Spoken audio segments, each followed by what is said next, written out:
Mario will be always right have back. a quippy line, and as soon as I go to say it, the countdown starts. God damn it! I just got called a jabroni. What the hell? Listen, you What matched your year is it? bandana to your background. What year is it? Look at you. Look at you. You got a white t-shirt, white earbuds, a white bandana, and a white background.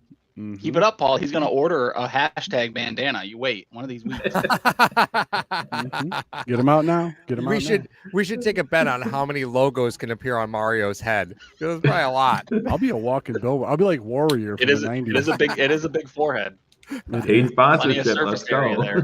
That's it. My forehead's being used as a sponsorship now. I love it. It's phenomenal. Hey, Be Lightning, Rick, Spin, and the crew from Hashtag Nation. Welcome to another dumpster fire of a show that we're going to have today. We're going to be talking about Buffalo Bills camp, Jonathan Taylor news coming out. Maybe talk about, I don't know if the Cam Newton and the Sean Payton, Robert Saleh thing will make the live tonight. We're going to try. If not, It's certainly going to make the after hours. New for our Patreon members, we are going to do hashtag after dark. And I got to say, given the 2 run-throughs that we've had prior to tonight, that's something that if you want, the Patreon is in the description of this video, as well as our sponsor for tonight's video, Mr. Rogers Homes. You're not going to want to miss that. I'm telling you guys, you're not going to want to miss that. It's going to be fun.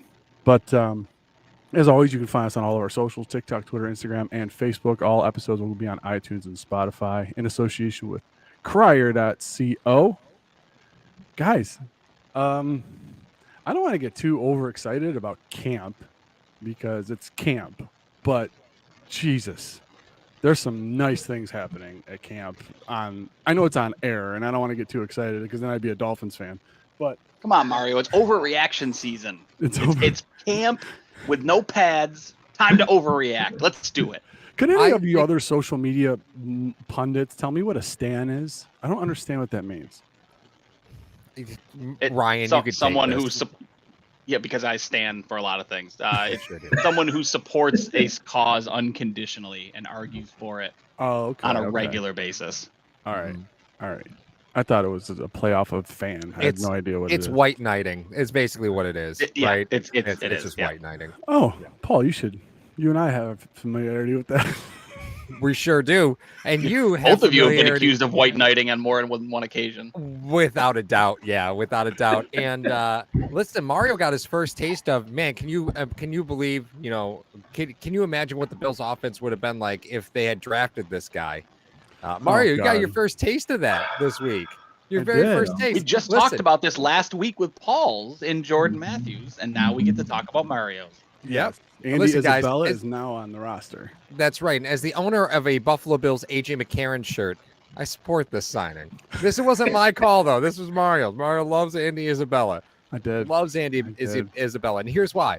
Because Mario, for the longest time, would just watch Belichick at the combine, set up a chair at the 3-cone, and just draft whichever receiver ran the best 3-cone, excluding N'Keal Harry. Yeah, who you could still also sign right now. Also in Buffalo. Yeah, he was also in Buffalo for a workout. Yeah. He is not. Oh, my God. He is. He is, as a matter of fact. Oh, my God. That's... Okay, so Ryan and Joe. Overreaction season. What do you think has been the most... I'll start with Joe and I'll go to Ryan. What's the thing that's been most overreacted to in Bills camp so far in the first, 3-4 days? Yeah.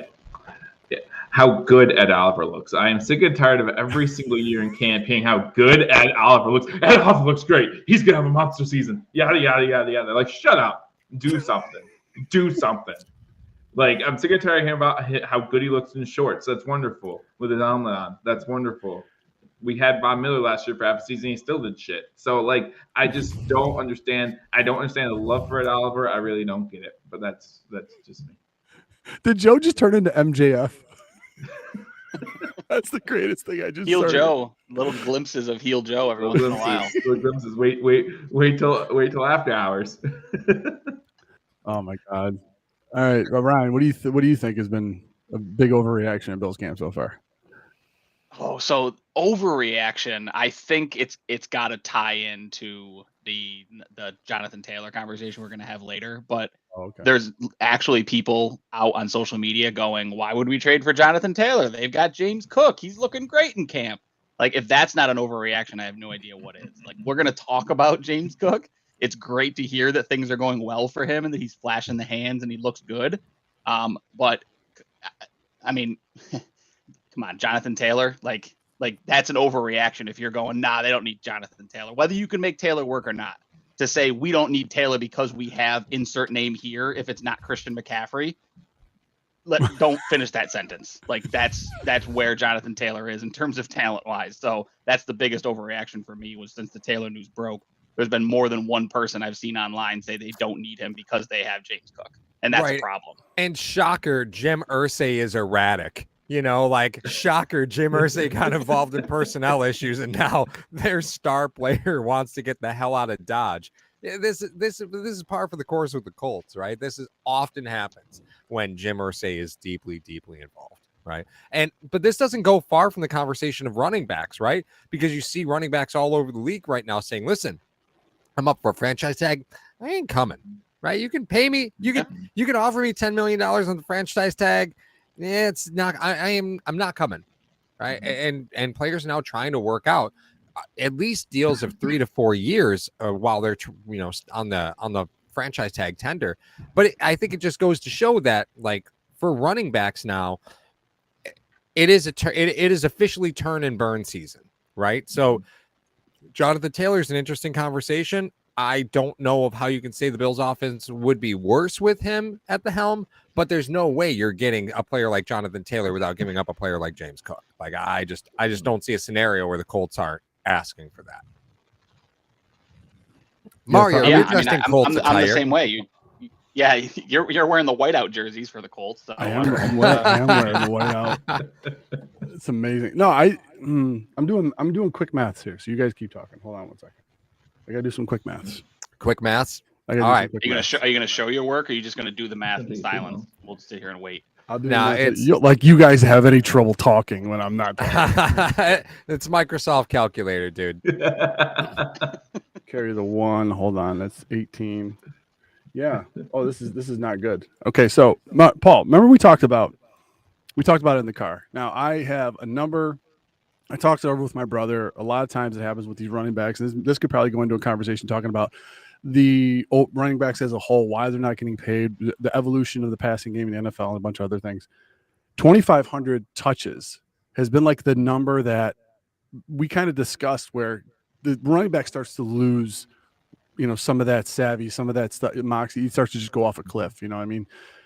Currently, Taylor's at 1828, counting as college and pro. And I count college and pro because guy went to Wisconsin. It's not like they don't run the ball there. Okay. Mm-hmm. So he's currently at 1828. If you use that number, what do you got? 2 years out of him? What do you get 2 good years out of him? So by the time he wants to come here and then sign that long-term deal, you're going to have 2 years of something that you never wanted to pay for. Mm-hmm. So that being said, in that retro, I mean, if you guys could look it up on your own if you want, if you just go on Pro Football Reference and just see the touches that these running backs get, and look at a lot of them when they start to decline heavily is that 2,500 touch mark. Now, obviously, the outliers have gold jackets, as Paul pointed out before, but keeping that in mind, would it be great to have Jonathan Taylor and his team? Yeah, but is it worth blowing up your cap? Because I know how Ryan's going to answer this, but I want to hear what Joe and Paul say. Is it worth blowing up some of your cap to get him on this team when you have 3 controllable years of James Cook? Joe, what do you think? I personally do not think we are going to get Jonathan Taylor. Let me put that into the universe right now. But if there was a way we could, yeah, absolutely, you blow up this is a generational type talent at running back. This isn't James Cook. And at some point, we saw it with Von Miller last year. We saw it with some of these signings before. Like, we have to put everything, we have to show our cards and say we're going for it this year. I'm not one of these people who believe that our Super Bowl window is closing. I think as long as we have Josh Allen, we have a Super Bowl window. But at the same time, you're looking at the Jets possibly getting Cook over there. You're talking about adding Aaron Rodgers over there. I mean, there are teams around us adding pieces to their offenses every single season, we have to be able to do the same thing. So if we could get Jonathan Taylor, you look at the price tag, if we can make that work. Listen, Brandon Beane has proven that he can make things work when it comes to salary cap. I know Ryan thinks salary cap is a myth, and that's fine. But when you can get things to work and make things work, if you can make this work, yeah, you go for it. I think Ryan sees the salary cap more as a fable, so like rooted in some mild truth, but ultimately, it changed over the decades. Yeah, Ryan is not a the cap is a myth truther, but I do think that Ryan isn't as afraid of the salary cap as a lot of other people who cover this. I view the salary cap more like Aesop's fables, where it was based on some level of truth, but it's really used more to scare people who don't know any better away from making a decision. There we go. 10-10 on a Sunday. We got Aesop's fables. This is amazing. Yeah, man. It's a fugazi. It's a wazi. It's a woozy. It's like, fairy dust. It doesn't exist. But I mean, if you take a look at the Bills' salary cap situation, right? The truth is, there's no space for Jonathan Taylor. Like you don't have it. No. And if you're going to trade James Cook, that's $2 million you have to figure into, a salary cap hit because he's still on his rookie deal. It's going to cost about $2 million to trade James Cook. Not saying that that's who the Bills want to trade. I'm just looking at what the likelihood of what Indianapolis would ask back with. And it has to start with James Cook because they're so thin at the position. I mean, guys, they traded for Zach Moss last year. Mm-hmm. Yeah, they're very thin. With Paul, now you're the guy to talk to about this non-football related injury.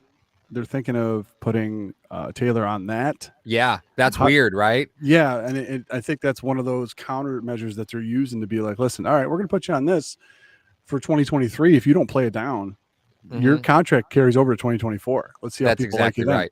Yeah, so that's exactly right. So Taylor was injured away from football. So they're talking about putting him on the non-football injury list. Like, it's not a situation like, I mean, it's actually not that far dissimilar from what the Bills have with Nyheim Hines, right? Where Hines got hurt while doing a non-football activity. And what happens when you end up on the non-football injury list? It means your contract doesn't toll a year. So it just gets frozen in time. So whatever problems you have now, you'll have next season, and he gets paid nothing.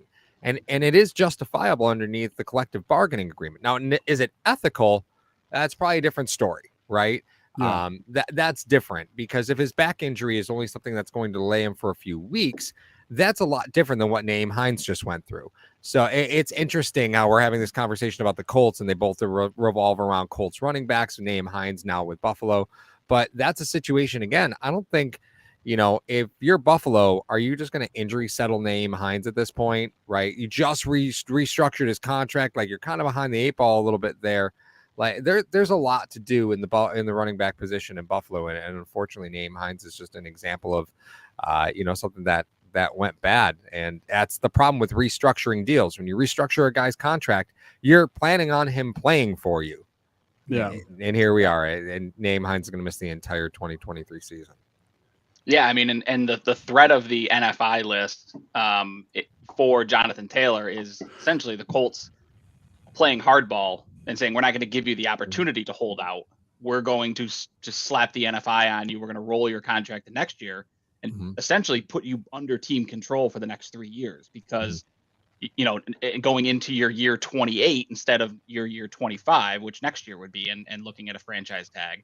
Now you're going to play another year on your rookie deal. Then we're going to franchise tag you twice, and then you're going to be shot, and you're not going to get to your second contract is basically what. Now, again, ethical, is that the right thing to do? Who knows? Exactly. Probably not. It's Jim Irsay. So, not really the standard for ethics of the type of guy that you want to be holding that to. But, the other thing that it does is worth having the conversation of, what does that signify to the rest of the league, the rest of the players in the league, when they're looking at the opportunity to sign with a team like Indianapolis, and they're seeing how they're treating Jonathan Taylor versus, let's say, the way the Giants treated Saquon Barkley, right? Barkley wasn't happy. They couldn't come to an agreement. He's going to play under the franchise tag. They said, listen, we get it. So we're going to give you an incentive. You probably won't reach, but if you do reach it, bet on yourself. It's an extra $1 million in your pocket. That versus the way, again, the Colts are handling things, which is basically the hell with you. We're just going to NFI you because you were stupid enough to get hurt off the field and admit to it. And now you're screwed for the next 3 years instead of where you would have only been screwed for the next 2. And Right. that's, is that a precedent you want to set if you're the Indianapolis Colts, or are there some conversations going on behind closed doors? Like, guys, we can't handle this situation this way. We've got to come to some type of an agreement with JT, whether it's we're going to trade you, or you need to play for us for this year, and wink, wink, nudge, nudge, we won't franchise you next year, or something along those lines. Well, I heard something about the Colts, and I can't remember who the other name was, but I think it was Paris Campbell and another player, where the Colts, like Irsay and the Colts, like took care of the player even though they were injured the entire year, and ended up paying them, putting them on like either, the Bengals did that. There was an offensive Bengals? lineman. There was an offensive lineman who they paid and also carried health insurance because his daughter had cancer. They did that for 2 seasons, right? Wow. But not every organization's like that. So let me pose this question to you guys. I will go Joe, Mario, Ryan. Is Dalvin Cook to the Jets a bigger addition than Jonathan Taylor would be to Buffalo? And is Dalvin Cook going to the Jets figuring into the desire of people to get Taylor in Buffalo, right? So are those two mutually exclusive? So is Dalvin Cook a bigger get for the Jets than Taylor would be for Buffalo? And is Buffalo kind of in the mix for Taylor because of the competition within the division? I would say that Jonathan Taylor would be a bigger get for Buffalo than Dalvin Cook would be for the Jets. I think that we have seen the market for Dalvin Cook kind of cool off. He's been sitting there for a little bit. No one's really been interested. It seems like there's some sort of mutual interest between the Jets and him, and that's wonderful for them. But if Dalvin Cook does sign with the Jets, it doesn't, for the Jets, it really doesn't move the needle. To me, that adds one element to the Jets offense, of an offense that's already going to take time to get continuity to begin with, right? Now, there's a lot of people who say you just hand the ball off behind you. There's a little bit more than that. And then it's all about what happens when Breece Hall comes back. Like, how are you going to, average those 2 out? Breece Hall looked really good last year until he tore his ACL. So, it just adds a lot more questions when it comes to the Jets. I'm not saying he wouldn't be a good addition. Of course he would be. Now, would them getting Cook add to Bill Mafia's right to want to get Jonathan Taylor here? Probably. But again, I don't think it's necessary. I would love to have Jonathan Taylor here. I'm not saying otherwise. I just don't think it's possible. But I could see if the Jets get Dalvin Cook, a lot of Bills fans kind of going into panic mode and saying, "Oh, we need to respond to this," right? Because I also saw Miami's name in the mix when it came to Jonathan Taylor, and whether it's just just a pipe dream like it probably is for most teams right now, or actual fact, then that would add some additional issues with the Dolphins for if you're a Bills fan. Yeah, if Taylor goes to the Dolphins and Cook goes to the Jets, shit. That's all I got on that one. No, I mean, it's like, why even play in the AFC West at that point, right? Like, just cancel all the other AFC division. Nobody cares. Nobody cares. Nobody will care. Nobody cares. It will be, but it just goes to show you, and what a talent like a Josh Allen and the infrastructure around him that's been built up over the the past few years. How a big name quarterback can get guys to certain places. Now, I don't know why they would purposely want to go to a division that person's in. I don't know, maybe having them playing them twice a year gives you more confidence or whatever it is. But I don't think I think they are mutually exclusive. I don't think that if Cook happens to go to the Jets, I don't think that puts the panic button on the Buffalo Bills to try to get Taylor. I think that if they could get Taylor and they could get him at a reasonable price for a season or so, that's fine. But I don't think that they're going to try to break the bank to try to lose 3 or 4 other players that they've kept their eye on that could be contributors to the team to try to do that. I don't know. I'm going off of history. I know Ryan's looking at me, but I'm going off of history that the Bills have done. They always like to have 3 or 4 insurance policies at multiple positions rather than have one huge star. And if that star goes down, you're in trouble. We talked about it last year at the trade deadline for McCaffrey. You're like, listen, the Buffalo Bills emphatically say that, or we made a mistake with Cook and with Singletary, and we're going to waste that second round pick now bringing McCaffrey in, because if McCaffrey came in, Cook's not seeing the field. So then we got to try to find a trade partner for this guy, but he hasn't been on the field. How are we going to get any suitors? So I don't know what that entails.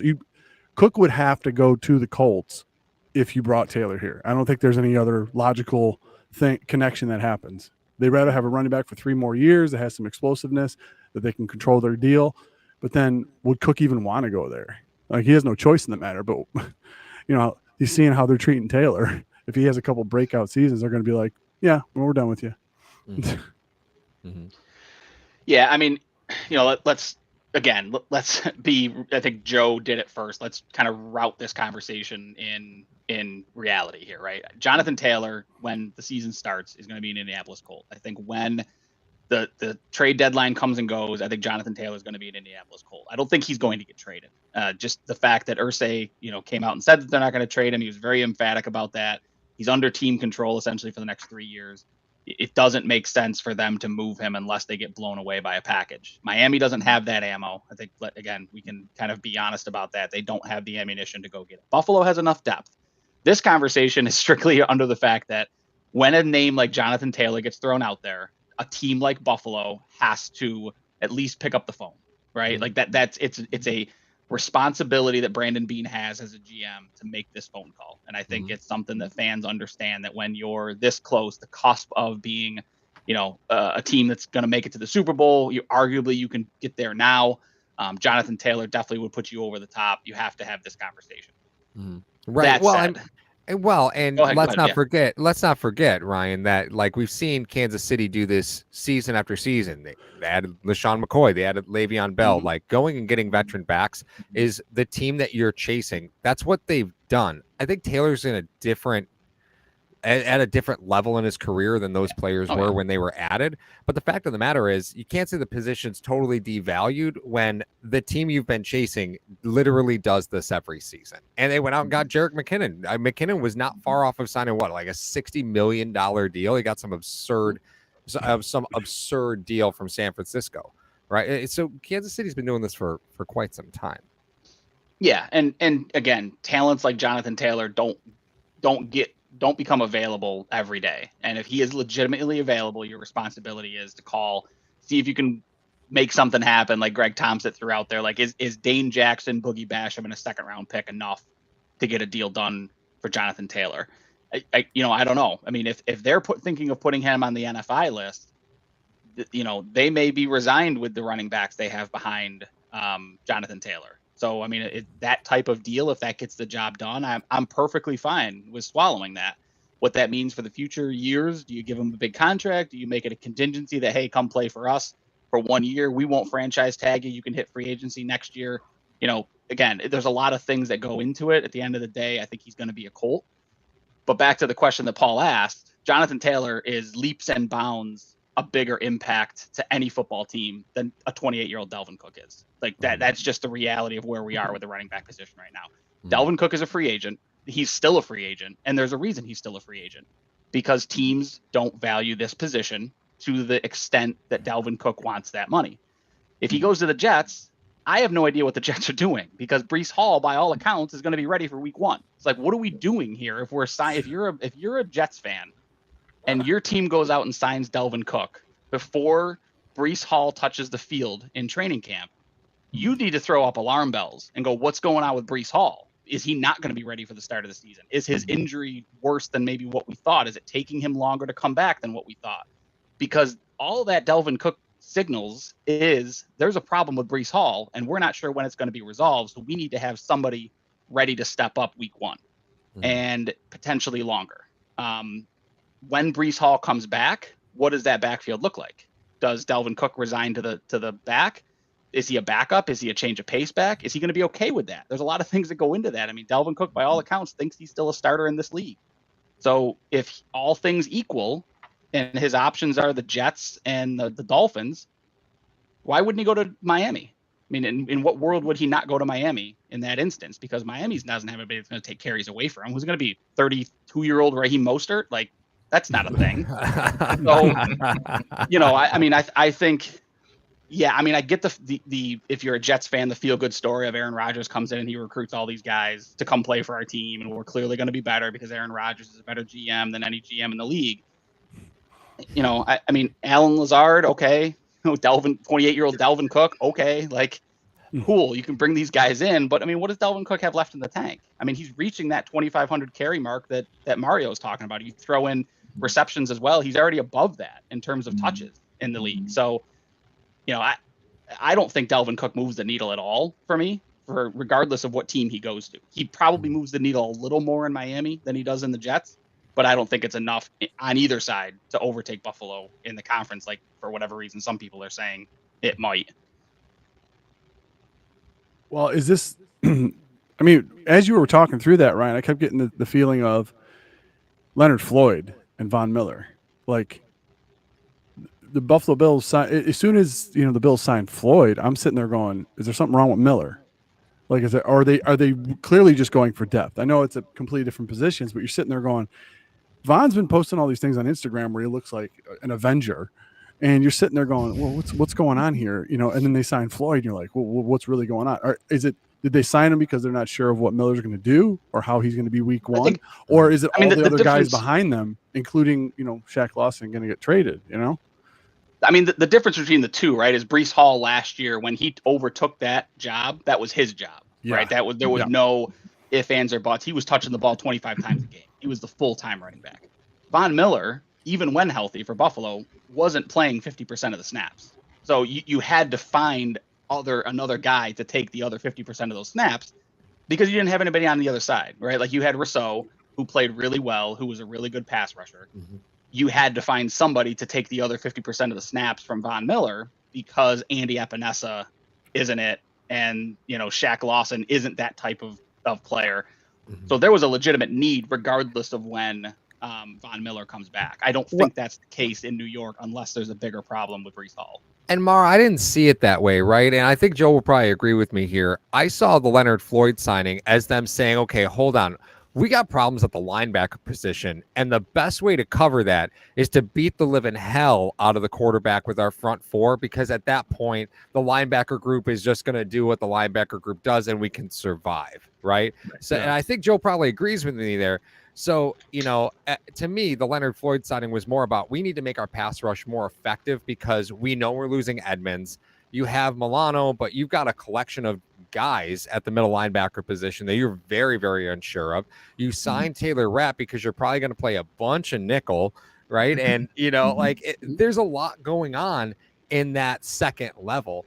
And, the Leonard Floyd signing was more a signal of the Bills' unsurety there than it was about the health of Von Miller. Well, and let's not forget how badly the line did getting to the quarterback after Von Miller went out, right? Like, that's a big factor. Like, it's one thing that if you have Von Miller go out and then you still are able to get to the quarterback consistently and then you sign this guy, right? No, let's not say that there won't be packages where they're both on the field at the same time either. Like, the Bills will figure that out. And I think that that's a very scary thought where it's once you have, yes, you put two dynamic running backs on the field at the same time, but definitely makes things work a little bit differently in your offense. And like Ryan said, if you're a Jets fan, you kind of go, what are you doing if that does happen? And, I'm okay with it as a Bills fan. Like, I'm okay with that. You guys confuse yourselves. As Bills fans, when we went from having nothing to having Josh Allen, we went through years of what is this team's identity, right? And there's still some of those conversations still go on today. The identity right now, at least last season, was here's Josh Allen, do something please because I can't call offensive plays. Like, that's what the identity was. Is that going to be the same thing this year? I hope not. But, and that's might be part of the transition for the Jets. That might be part of the transition for every team. Like, what is your identity? Mm-hmm. Well, and I guess on the defensive side of the ball, you would think that there would be continuity because McDermott is now taken over the defense, right? And officially fully taken over the defense, right? Not just yelling at Leslie Frazier when things aren't going well. We are now at full accountability here, right? And there'll be no more mixed messages on the sideline when it comes to the defense. Right. Yeah, I felt bad for Frazier sometimes, man, because Leslie Frazier is a very good football mind. And it was always curious to me how those two worked in tandem, because they're really not from the same school of thought at all. And maybe that's why it worked for as long as it did with the personnel, as long as it did, right? Because think about it, guys. Defenses don't stick together like this. Like this is a big rarity in the NFL to be able to keep the same team together for as long as Buffalo was able to get it. Yeah. Like it's that incumbency. It's hard to keep that together. You got to get real lucky. So you're saying that's the reason why Jim Schwartz didn't stay when Rex Ryan got the job? Jim Schwartz is probably upset he didn't get the job. Jim Schwartz's feet weren't pretty enough. I think that was probably the problem. Well, when you have a great brother like Rob Ryan who just call defenses the way he does, a defensive mind. How can you not? Defensive mind, genius. Defensive mind. Let's other stories in training camp. We spent a half hour on Jonathan Taylor, and again, I don't think Jonathan Taylor's getting moved. So other news out of training camp, pads come on tomorrow, which is certainly exciting. Yay.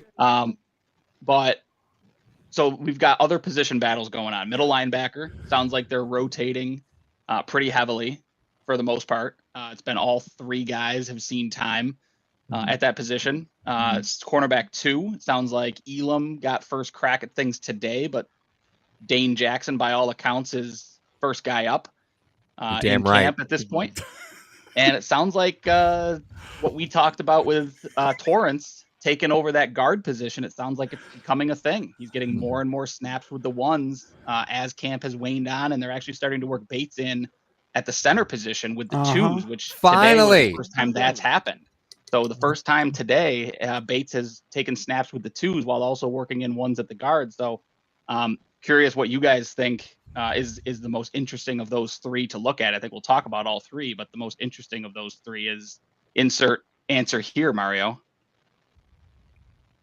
What's the most interesting of those 3 position battles? Well, I'm so glad you're paying attention, Mario. I was. He said answer here. I thought he was going to ask a question. He did. That was the question. That was the question. No, but he said the 3. I thought he was actually going to be talking about those state tests, Mario. I thought he was going to say the 3 linebackers. Listen, I have my tests read. I have time and a half. Shut up, okay? So I really thought you were going to talk about of those 3. I thought you were talking about the linebackers, because I think the guard situation we knew coming out. I mean, you got a first round talent in the second round. I mean, he's going to start. He's going to play. I think he's a road grader. He's not going to let anybody get to Josh. I think that's going to be great right there. The fact that happened, I think what they wanted to manifest was the fact that now you have Bates to move everywhere. You got a guy in there that, like, you don't have to worry about serious injuries with any of these guys up there, especially the center position, because he is now rotating in there. He knows all the calls that Dorsey wants and everything else going on up there. So I think that was all right. The CB2 position, I think eventually the athleticism of Elam his head will catch up with the athleticism, because he's just too much of an athletic freak to keep off of the field. He has to be on one of the 11. Wherever you put him, he's got to be out on the field somewhere. Much to the chagrin of Dane Jackson. Sorry, Paul. I apologize. But that middle linebacker, that sounds like so far, Mario, that's a good point, because it sounds like that's been the problem in camp so far with Elam, is that Dane Jackson knows where to be, and he's making plays because of his head. Whereas it sounds like Elam is playing a lot of catch up. He's getting lost in coverage, but he's able to recover because of his physical talents. Well, where'd he go? At what point does that Venn diagram intersect for Elam, and what type of player is he going to be when his mind can play as quickly as his body is able to catch up? That goes to the individual player, but I'll take a page out of Paul's book, is the fact that all these kids that are coming in that are corners, all they do is play man. Kid was in the SEC, right? Run with him, go with him. You're going to follow him all game. They don't know about zone concepts and the pros and a lot of that stuff. Oh yeah, I got to pass this guy off to somebody else, and I have to stay playing for McDermott. You better learn him quick. That's what I'm saying. But they felt, because with corners, it's always a little bit of a different discussion when we talk about McDermott, and as far as the defense goes. Now, was he a Frazier guy or was he a McDermott guy? You have to figure that out. That's number one. Number two, if they're gonna burn a first round pick on a guy who was the fourth corner taken off the board, they felt in their minds he could pick it up. A lot of the things a lot of the concepts that they want to run in that system, that he can do it. He has the raw athleticism to do it. Now we're going to figure out the timetable on that. I don't know. I don't know, but Paul, wasn't he talking to Dawkins or something? You had mentioned it in the car one time. Yeah, Can you give yeah. that story for everybody? Yeah, so there was a podcast of Deion Dawkins and Kair Elam talking about sort of like the maturation from your rookie season to your second season. And Deion was talking about what his transition was like. Mind you, obviously very different positions, but Kair Elam said, about halfway through, my rookie year, I was playing I was trying to do all the right things, but I wasn't playing my game. I wasn't being me. I wasn't doing what got me here.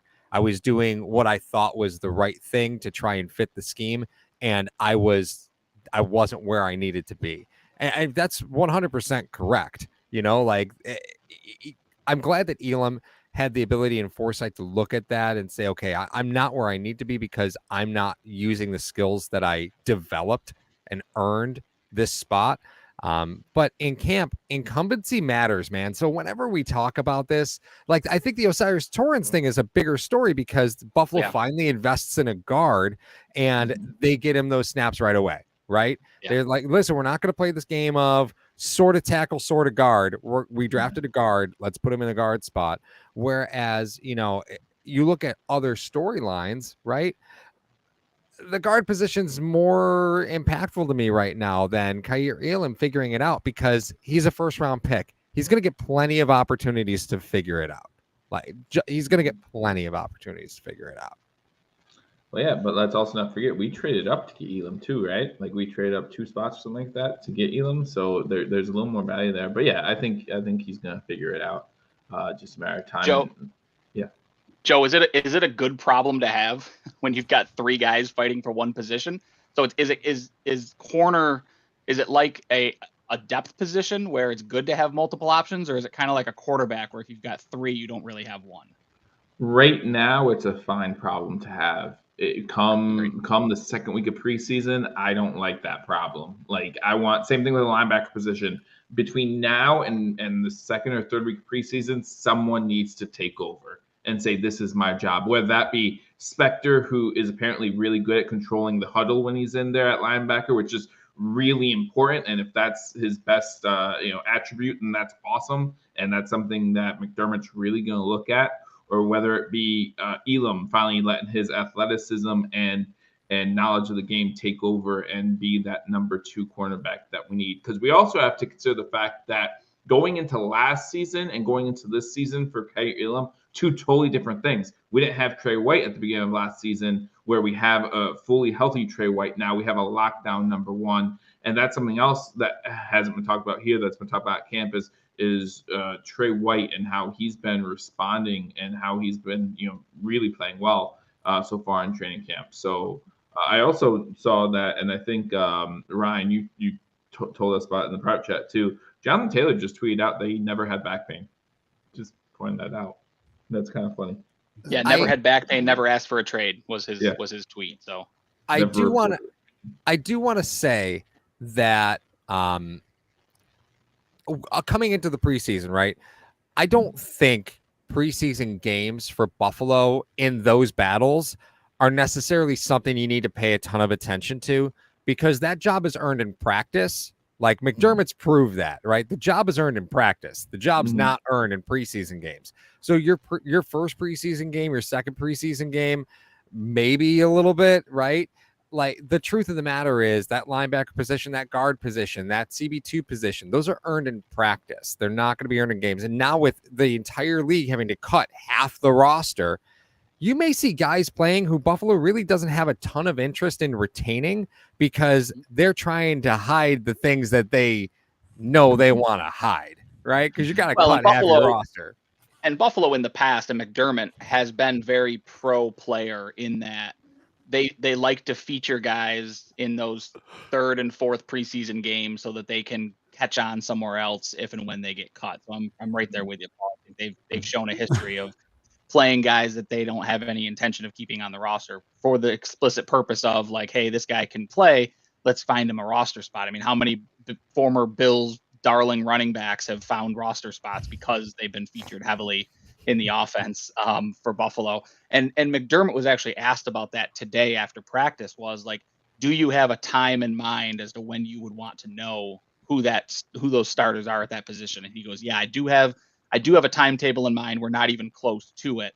But I expect someone to emerge at a certain point and kind of take over that role. So I think we're going to continue to see heavy rotations at those 3 battle positions, and then getting into wide receiver 2, those battle positions, probably for the next few weeks. But it should start to take shape kind of like as preseason wanes on and you get closer to cuts.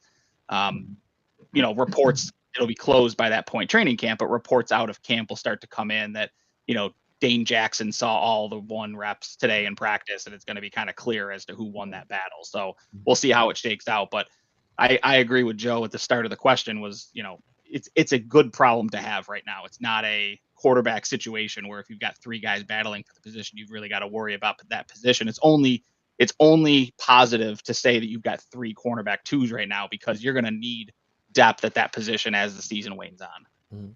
And to Mario's point earlier, right? Mario said in the SEC, they just play man. The only time they play zone in the SEC is when the corner didn't realize the ball got snapped. That's the only time you're seeing zone snaps from a corner.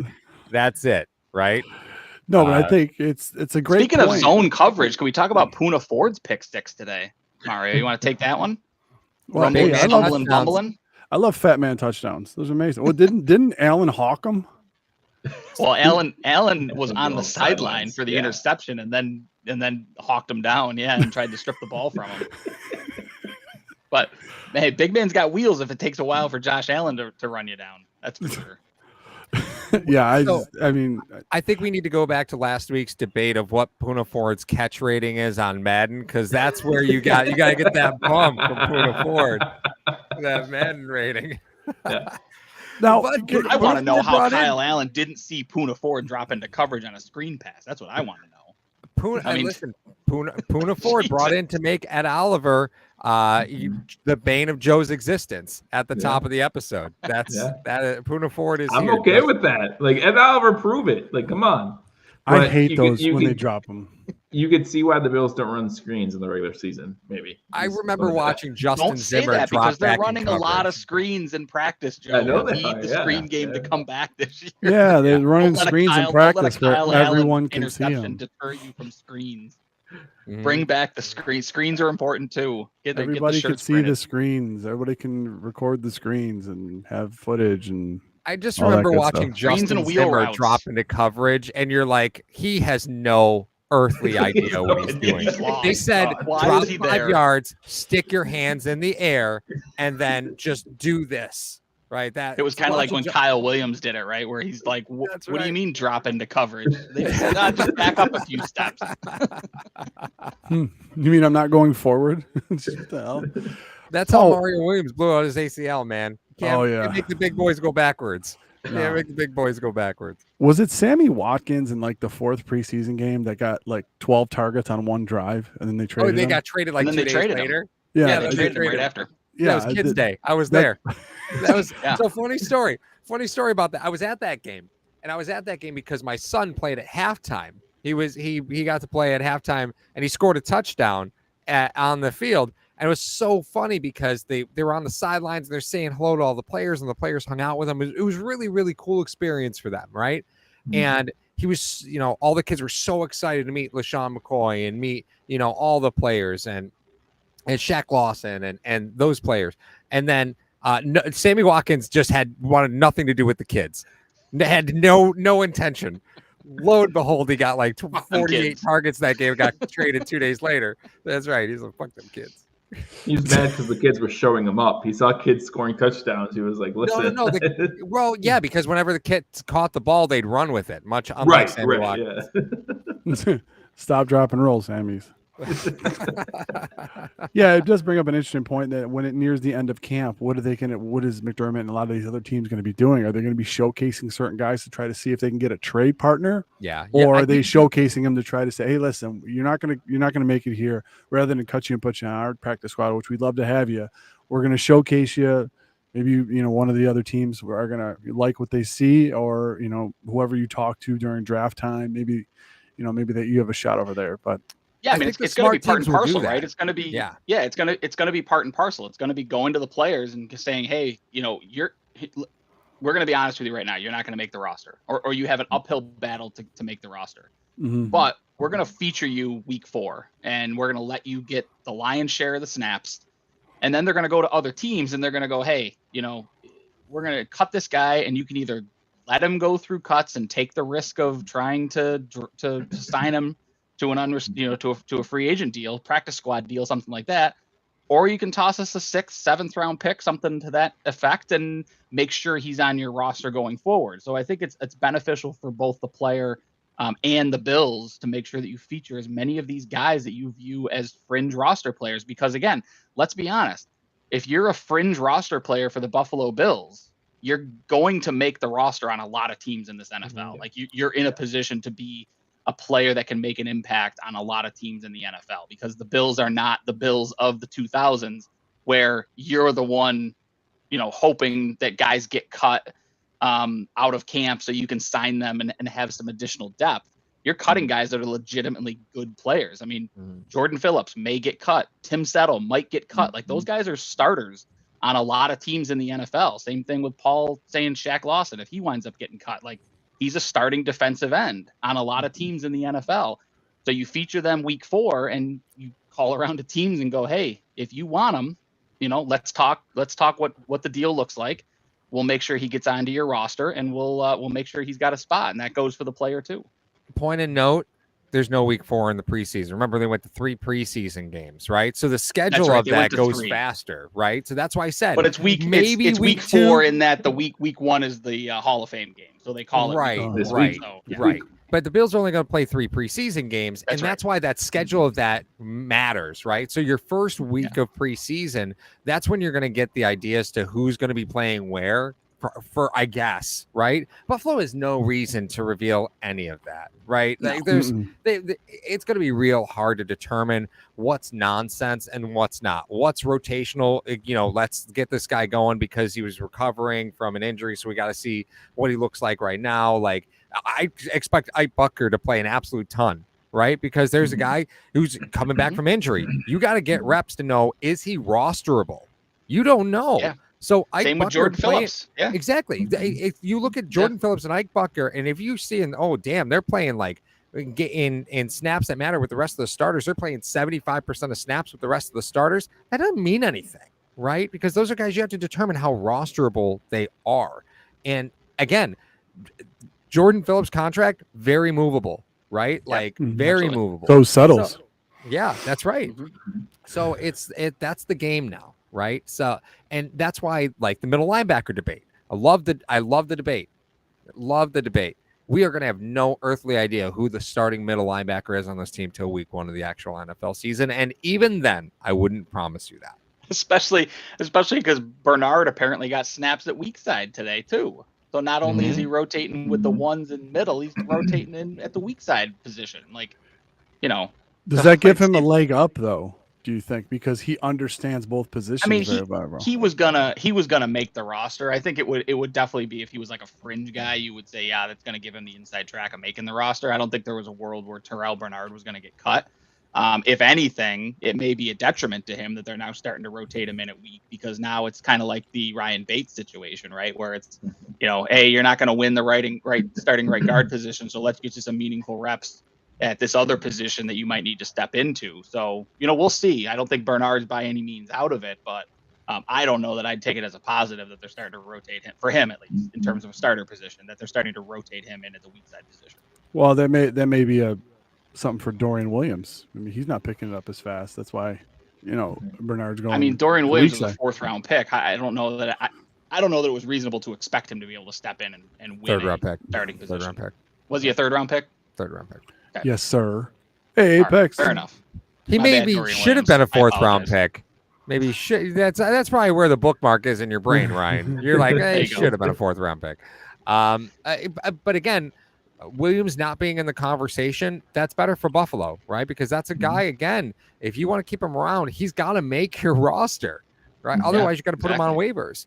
And again, debatable on the overdraft, right? Like, neither here nor there. The waiver process is going to be an absolute bloodbath. So Dorian Williams not being a part of the conversation, maybe he's really the guy Buffalo is pushing behind the scenes. But you can't You can't let people know that, and especially during open and media days, guys. That's not all facts that you see out there, right? No. Like, it's not. No, and you're right, Paul. The fact that overdraft or not, you can have that conversation internally. But because you've spent a 3rd round pick on him, you cannot let him get to waivers like that. You cannot try to move him to the practice squad, because that is a failure of the utmost from the GM position. If you draft a guy in the 3rd round and then you lose him before the season even starts. Mm-hmm. Yep, totally agree. On the offensive side, Mario, how big is the emergence of Dalton Kincaid in practice right now? And secondarily, how big is the fact that we're seeing some variety in play calling? The screens are coming back. You're starting to see a lot more deep balls that are being called to Diggs and also to Gabe Davis. It seems as though, at least early indications, like Paul said, you can't take a lot away from practice this early. It seems as though Dorsey is starting to come into his own as an offensive coordinator. But let's talk about Kincaid first. How big is the emergence that he's everything that they build him as a 1st round pick?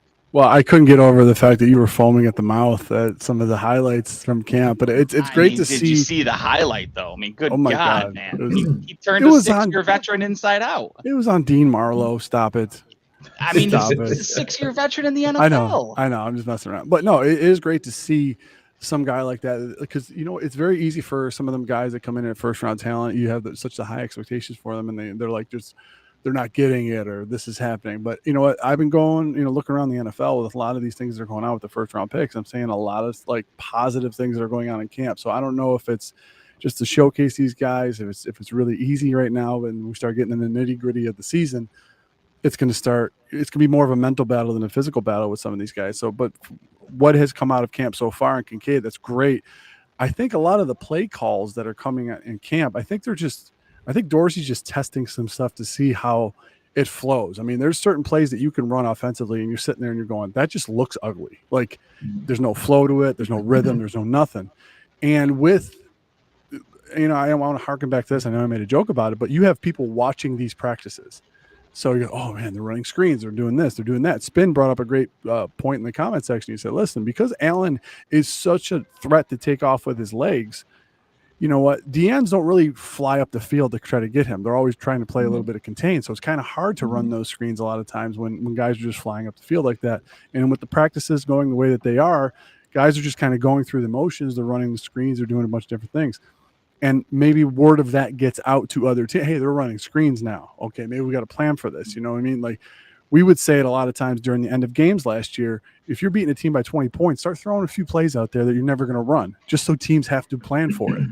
So as far as that goes, number one, it's great to hear that Kincaid's, coming along as a 1st rounder should, and he's starting to get a little bit more reps. I think that adds to the 12 personnel that we foresee them playing. And as far as the overall landscape of the play calls, I'd have to see it in a regular game. I have to see him actually call if we go through this whole training camp and he's throwing screens, he's doing a bunch of different things here and there, and then we get to the first game and there's not one screen called, we'll have our answer. You know what I mean? But and Mar, to that point, and again, I'll go to Joe on this. Is that more of a product of the fact that Dorsey knows that the offense was very stagnant at times and lacked certain types of plays, right? Like there were a lot of times that Buffalo's offense was relatively predictable, right? In a lot of respects. So, and you didn't have that dynamic with something like screenplay, right? Is that more of a sign that Dorsey has identified that there's a gap and that's something that they're going to work on this year? Or is it the fact that Buffalo completely remade the guard position on their offensive line and you've got a healthy Spencer Brown that you're like, okay, screens are in play now, right? Now we got healthy big men with bad attitudes. Well, let's bring the screen game back and let's see what that looks like. Yeah, and we've heard from camp, at least everything we've heard about Spencer Brown is that he's looked pretty good too. So, if we have a good offensive line, that does open up the door for other things. Now, I will say that in my opinion, we had no issues with Ken Dorsey week 1, 2, even week 3. Our biggest complaint was Ken Dorsey was, we felt bad for his equipment up there in the booth, throwing it all around like that. So I want to be patient, like Mario said, as far as what are we going to see? Because it's not just even week 1, week 2. It's great to see it early on, but you gotta be able to stick with it. You gotta be able to run the course, and you gotta be able to throw in new wrinkles. New wrinkles are the same type of scheme all the time. So I don't know. I mean, I was always one to say when everyone's harsh on Dorsey this offseason, like it was year 1. Like, let's relax. Let's see how he does in year 2. Let's see how he develops, and let's see if he creates a screen game, and if we have a healthy offensive line. All these things matter, right? If our offensive line goes down week 1, then it really limits what we can do. So we have to hope we stay healthy and get the best out of Dorsey, I guess. Yeah, it's just a healthy dose of Dave Quisenberry, and who isn't looking forward to another 12 weeks of that? Yeah, and I mean, I think it's you can be the greatest marksman in the world, but when the bullets start flying by your head, how do you react in that situation? I know that's a little bit more extreme than coaching in the NFL, but when things get difficult, right, and you've got Sean McDermott screaming on the headset in the third quarter, the offense can't stay on the field. You're going 3 and out, fix it, figure something out. And you can't. That's a much bigger problem in year 2 than it really is in year 1, right? Not that it's not a big problem anytime you're a Super Bowl contender. But if, like you said, Paul, if Dorsey is trying things now so that he's got some things to go to, because one of the easiest things to do in the NFL when it comes to trying to get an offense going is a wide receiver screen or a tight end screen to the outside, a quick, easy pass for your quarterback. You see it all the time, first play of the game, right? They throw those little easy routes.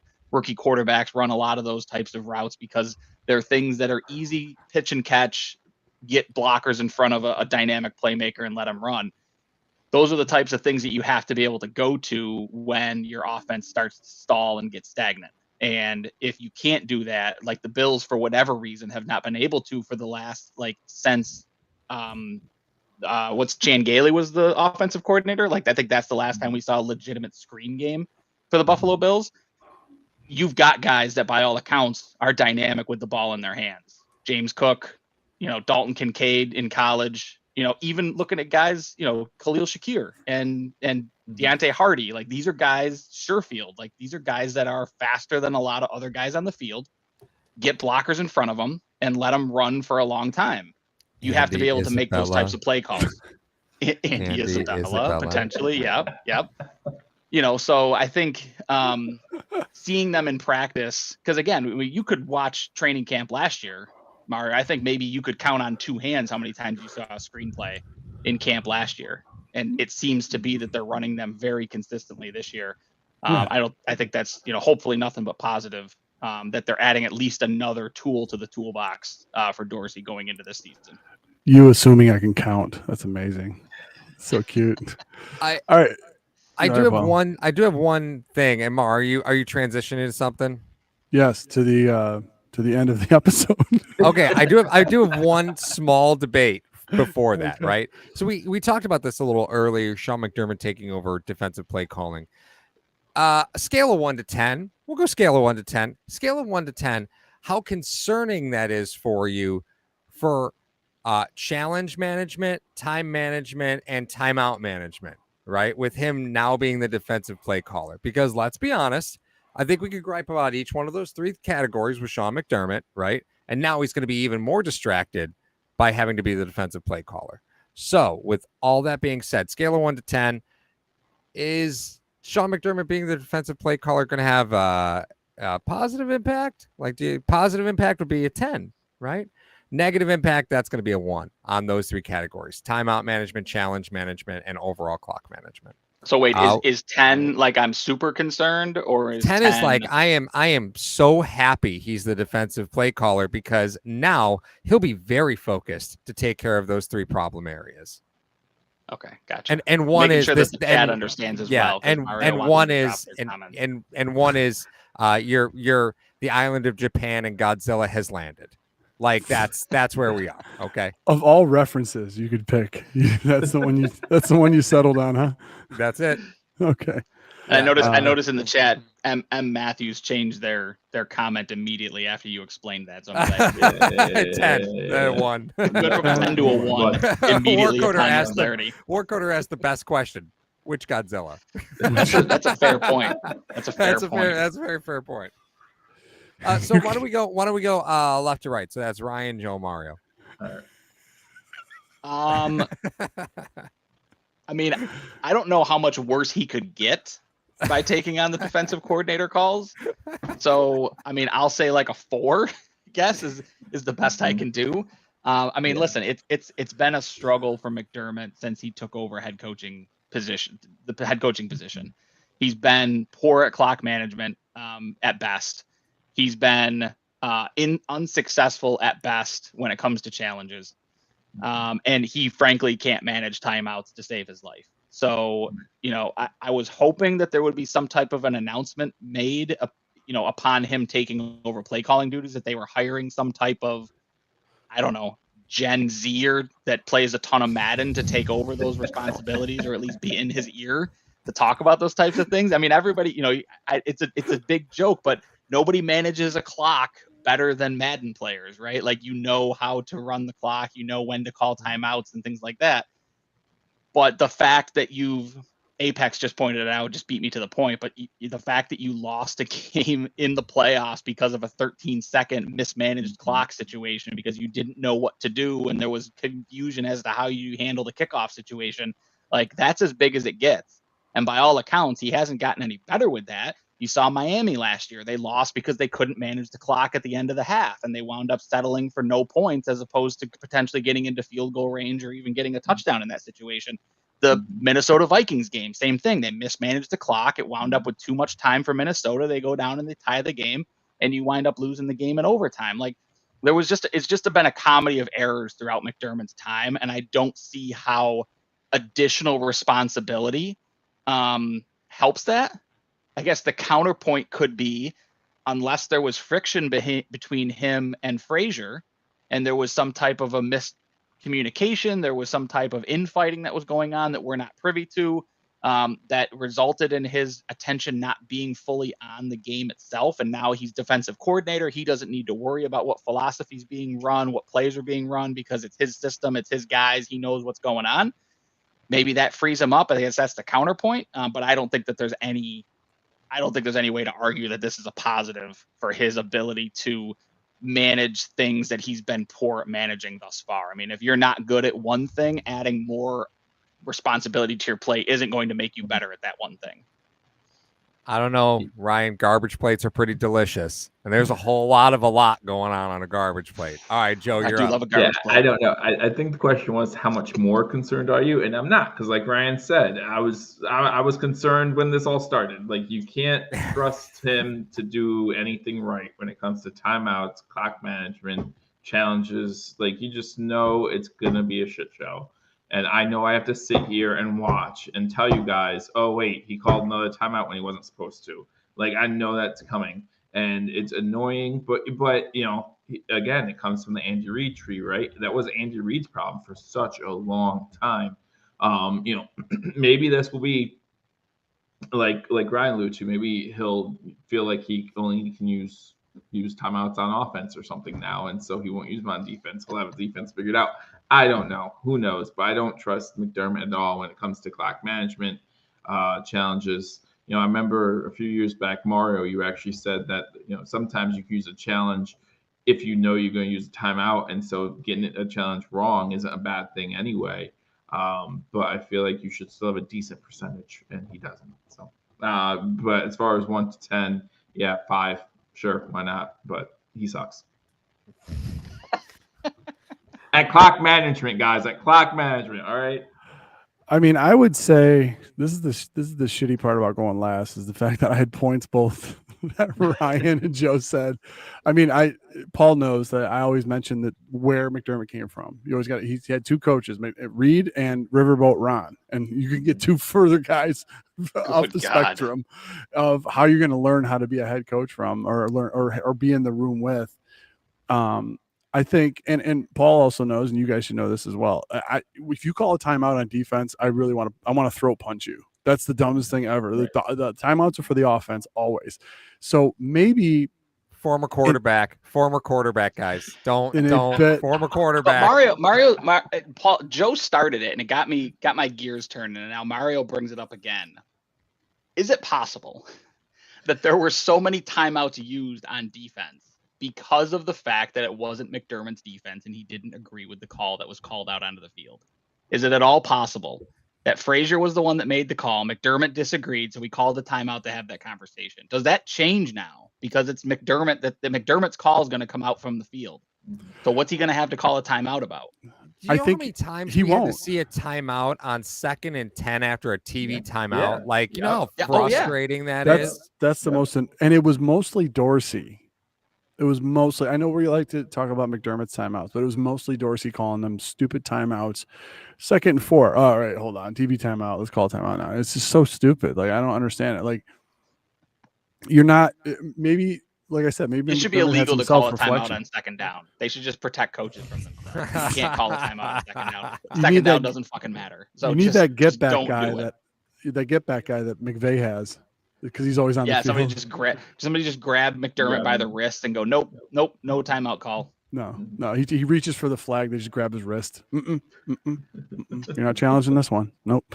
And defensive timeouts outside the 20, not allowed. That's a great point though, Ryan. The fact that he has now taken sole control over, I think it's different for when an offensive play caller is the head coach and the play caller, kind of like a Reed versus a Reed or a Payton or any of those other guys that have done it. I think Holmgren did it. I think who else did it? There's a lot of guys that did it. So McCarthy did it. Obviously, he was more successful when he had Rodgers than when he had Prescott. But the point being is this: you're in more of the flow of the game when you're the offensive play caller than you are the defensive play caller, unless your defense is the one that's dictating everything that's going on. And throughout the drought, many Bills teams, the defense was like the most valuable player of the game. You know, losing games 17-10 when you shouldn't have. And a lot of those things. I don't know if he's going to be as in tune to the game, just being the defensive play caller and the head coach. I think he's taken some of that responsibility. I think he hates the call timeouts on defense. I think he wants to leave those for Dorsey in the offense if they're logical. But maybe he did some self-reflection. He's like, listen, if I take over, everything will run smoothly over here. I'll give the keys to Dorsey. Hopefully he's matured. Maybe that says something about Dorsey's maturity too. The fact is, like, McDermott's like, do I get another guy in here that'll just be my puppet, or do I do it myself and let the offense roll through Josh? And who knows? You might let the offense roll through Josh. I don't know. But that's all the time we have for the live version. If you guys want to click down in the description, we have our sponsor, Mr. Rogers Homes, as well as all of our socials, TikTok, Twitter, Instagram, and Facebook. This episode will be on iTunes and Spotify. Thank you for listening and watching. Make sure you hit that like and subscribe button on the way out. We are going to record #AfterDark for our Patreon. It's going to be something. So $7.16 a month for this. We're going to be doing this after all of the live shows. So strap in and get ready, and good luck. Enjoy Bills camp, guys. We're out of here. Hello, fellow Bills fans. Sean Rogers, realtor and lead of the Mr. Rogers Homes team. Did you know that real estate is one of the best ways to build wealth, and right now is one of the best times to own an investment property in Arizona? Please reach out to me. I'd be more than happy to answer any of your questions so we can take the next step to your financial freedom here in the Valley of the Sun, utilizing real estate. As always, God bless America, and go Buffalo!